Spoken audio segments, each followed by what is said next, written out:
कि हम बाबा साहब को पढ़ते नहीं हैं, हम केवल बाबा साहब की मूर्तियां लगाते हैं, बाबा साहब के नाम के नारे लगाते हैं, लेकिन उनके बताए हुए रास्ते पर चलते नहीं हैं। मैं चोरी नहीं करूंगा, मैं व्यभिचार से दूर रहूंगा, मैं झूठ नहीं बोलूंगा और मैं नशीले पदार्थों का सेवन नहीं करूंगा।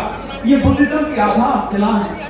और इंसान का अगर पतन होता है तो वो अंधविश्वास से ही होता है और पाखंड से ही होता है। और पाखंड को जड़ से उखाड़ने की अगर कोई एक तरीका है, कोई एक दवा है या कोई एक कारण है तो वो केवल बुद्ध का शिक्षा है, बुद्ध की रास्ता है। साथियों, सबसे पहले बधाई आज इस भव्य कार्यक्रम के आयोजक भंते जी सुमित रतन जी को, उनकी पूरी टीम को, जिन्होंने अपने अथक प्रयास से इस कार्यक्रम को आयोजित किया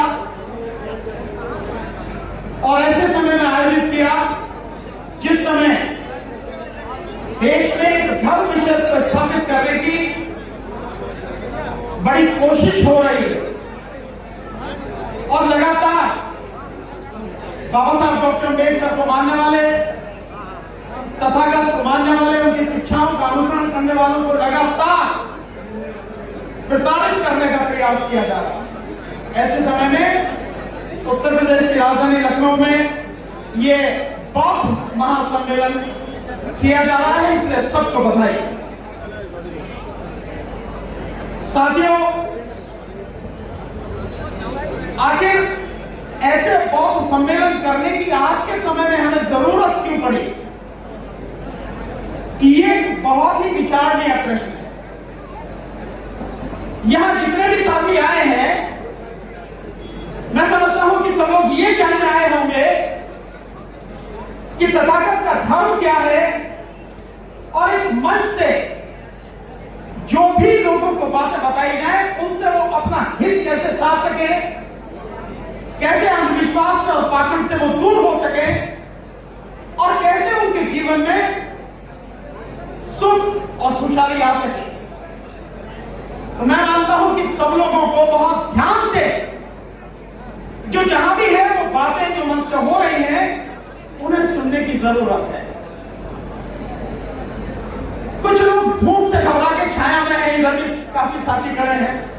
अगर ये सारे के सारे साथी जो इधर उधर खड़े हैं ये सामने अगर कुर्सियों पर बैठे हैं तो मेरा विश्वास है कि कुर्सियां पूरी भर जाएंगी, उसके बावजूद भी लोगों को जगह नहीं मिलेगी, खड़े होंगे। इतने लोग यहाँ पर उपस्थित हैं अभी। और फिर हम इस बात से डरे धूप हमें डराएगी क्या, बारिश हमें डराएगी क्या? हम तो किसान मजदूर हैं, इस देश का निर्माण करने में सबसे बड़ा योगदान तो हमारा ही है। किसका है? इसलिए हमें इससे डरने की जरूरत नहीं, लेकिन सीखने की जरूरत है कि इस मंच से क्या सिखाया जा रहा है, क्या बताया जा रहा है और वो प्राणी मात्र के लिए, मानव जाति के लिए कितना महत्वपूर्ण है उसे समझने की जरूरत है। जो मैं बात आपके सामने कह रहा था कि आखिर ऐसे भव्य आयोजन की, ऐसे बड़े प्रोग्राम की जरूरत क्या पड़ी है बाबा साहब के दीक्षा लेने के 66 साल बाद भी? ये एक गंभीर विषय है सोचने का। और इसे जब हम देखते हैं तो कहीं ना कहीं हमें अपने अंदर झांकने की जरूरत पड़ती है कि हमारे मुक्तिदाता ने जो रास्ता हमें दिखाया, जिस रास्ते पर वो चाहते थे कि हम चलें, जिस धर्म का हम अनुसरण करें, जिसका अनुसरण करते हुए हम अपने जीवन के दुखों को दूर करें, हमें ईमानदारी से उस पर चलना सीखा नहीं, हम चले नहीं। अगर हम चलते तो 14 अक्टूबर विजयदशमी के दिन 1956 को जब 5 लाख से ज्यादा लोगों के बीच, लोगों के साथ बाबा साहब डॉक्टर अम्बेडकर ने बौद्ध धर्म की दीक्षा ली, अगर उसी स्पीड से काम होता तो मैं समझता हूं आधे से ज्यादा भारत बौद्ध बन गया होता। लेकिन जब हम 2011 का सेंसस जनगणना देखते हैं तो बौद्धों की उसमें जो संख्या है वो मात्र 84 लाख आती है। अभी मेरे बड़े भाई महमूद पराचा जी बता के गए कि अगर कहीं किसी को ये डर लगता है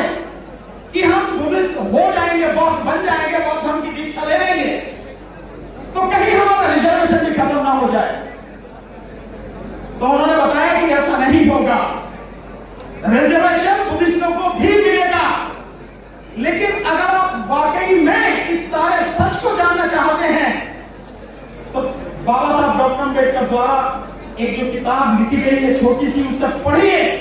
धर्मांतर क्यों?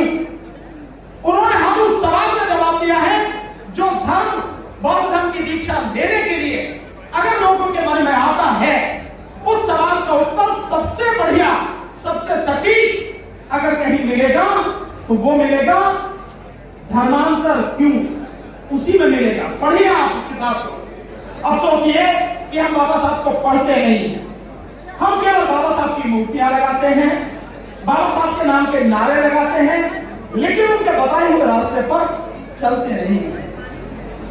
पूज्य बंदे जी अभी यहां से जो बताकर गए, उन्होंने पंचशील के विषय में बताया आपको, हर चीज उन्होंने क्लियर करके बताई। और ये जो आप झंडा देख रहे हैं, ये भी पंचशील का ही झंडा है। ये जो बौद्ध धर्म का झंडा है, ये पंचशील का ही झंडा है। चारों तरफ आप देख रहे हैं। ये क्या है? शील क्या है? शील वो आधारशिला है जिस पर बुद्धिज्म टिका है। तथागत की शिक्षाएं हमें जिस रास्ते पर ले जाना चाहती है, वो ये धर्म उसी शील पर टिका है, त्रिशरण और पंचशील पर। ये आप इमारत देखते हैं जिसके नीचे पंडाल लगा है, हम लोग बैठे हुए हैं। आप सोचते होंगे बहुत मजबूत इमारत है, बड़ी अच्छी इमारत है, लेकिन ये इतनी मजबूत क्यों है? क्योंकि इसकी नींव मजबूत है, तभी मजबूत है। और ये जो शील है जिसमें कहा गया है कि मैं किसी भी तरह की हिंसा नहीं करूंगा, मैं चोरी नहीं करूंगा, मैं व्यभिचार से दूर रहूंगा, मैं झूठ नहीं बोलूंगा और मैं नशीले पदार्थों का सेवन नहीं करूंगा, ये बुद्धिज्म की आधारशिला है। अगर हम इन्हें अमल में नहीं लाते, मैं मानने की बात नहीं कर रहा हूं, मैं कह रहा हूं कि अगर हम इन्हें अमल में नहीं लाते तो निश्चित रूप से हम उस रास्ते पर एक इंच भी नहीं बढ़ पाएंगे जो तथागत का रास्ता है। उस रास्ते पर बढ़ने के लिए हमें इन शीलों का अनुसरण करना होगा, इनको अपने जीवन में उतारना होगा। और इसके साथ साथ जो त्रिशरण है, बुद्धम शरणम गच्छामि यानी ज्ञान की शरण में जाता हूं, धम्मम शरणम गच्छामि यानी धम्म की शरण में जाता हूं, और संघम शरणम गच्छामि यानी संघ, जो कुशल, जो अच्छे लोग हैं, जो अर्हत लोग हैं, उनकी शरण में, या ज्ञान का जो पुंज है, ऐसा संघ, उनकी शरण में जाता हूं। जब तक ये नहीं होगा तब तक हम उस रास्ते पर चलेंगे नहीं साथियों, चल नहीं पाएंगे। इसीलिए इस तरह के आयोजन करने की जरूरत है साथियों। आप लोग कितने कितने दूर से आए हैं, देश के भिन्न भिन्न कोनों से आए हैं, कोई महाराष्ट्र से है, कोई मध्य प्रदेश से है, कोई छत्तीसगढ़ से है, नीचे दक्षिण भारत से भी लोग आए हैं, उत्तर प्रदेश से भी लोग हैं, बिहार से भी लोग हैं, देश के बाहर विदेश से भी यहाँ साथी आए हैं, बोलकर गए हैं। क्यों आए हैं? क्योंकि उनके मन में एक ललक है, आपके मन में भी एक ललक है कि जो बाबा साहब डॉक्टर अम्बेडकर ने हमें रास्ता बताया, हम उस रास्ते पर चलें। और आज की तारीख में इसी रास्ते को मिटाने का प्रयास किया जा रहा है। आखिर बुद्ध की शिक्षाओं से दिक्कत क्यों है? तथागत के रास्ते से दिक्कत क्यों है? क्यों?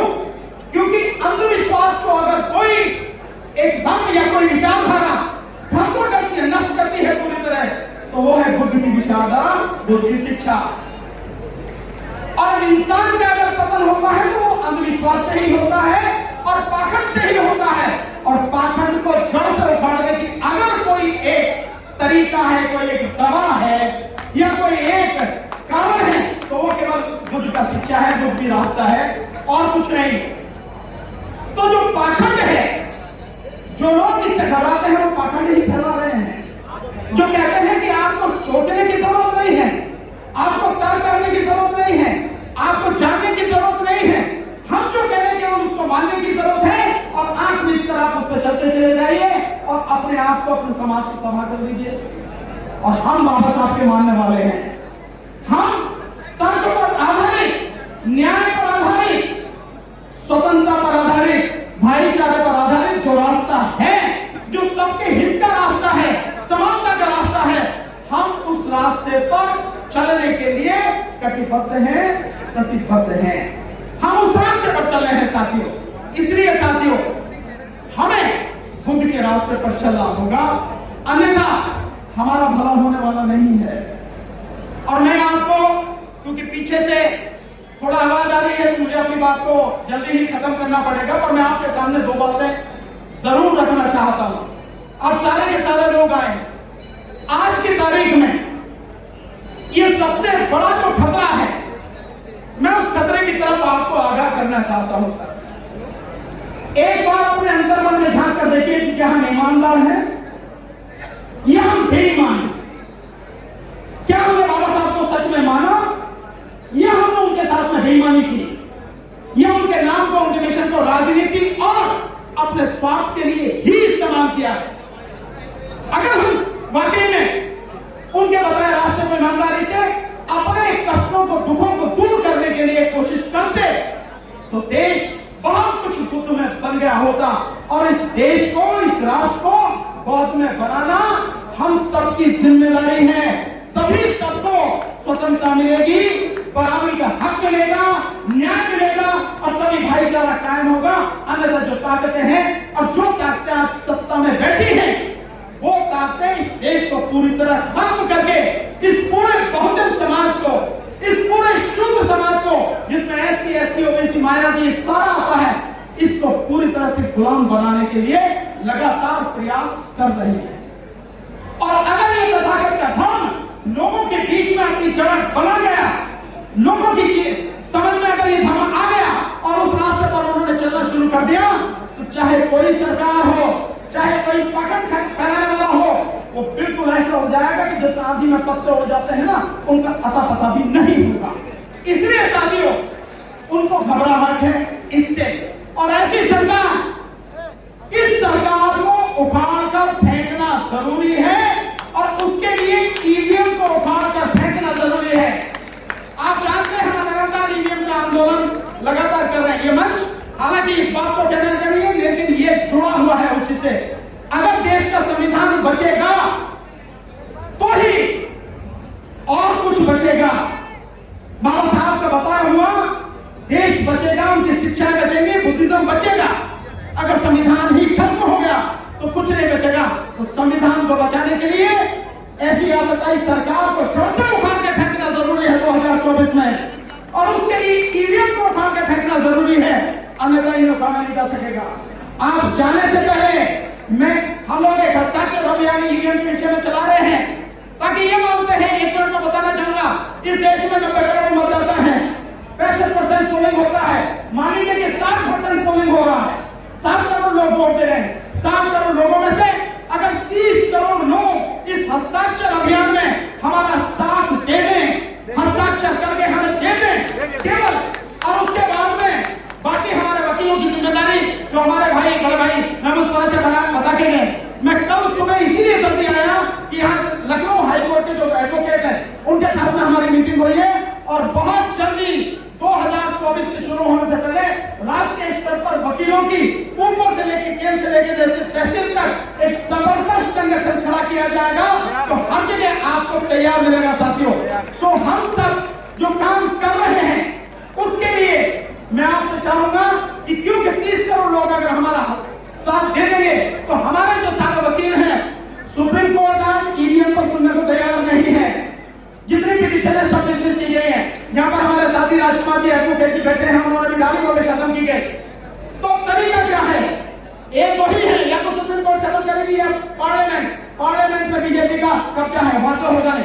तो हमारा प्लान ये है कि ये 30 करोड़ लोग अगर सिग्नेचर करके ईवीएम फॉर्म पे हमें दें, तो हम सारे के सारे बहुजन समाज के वकील सुप्रीम कोर्ट का घेराव करके और इस ईवीएम को हटा के संविधान और लोकतंत्र को बचाएं। बस इसी के साथ जो भी साथी है बाहर लेके जाए, मैं निकाल के अभी सबको दूंगा, बिना उससे कोई जाएगा नहीं।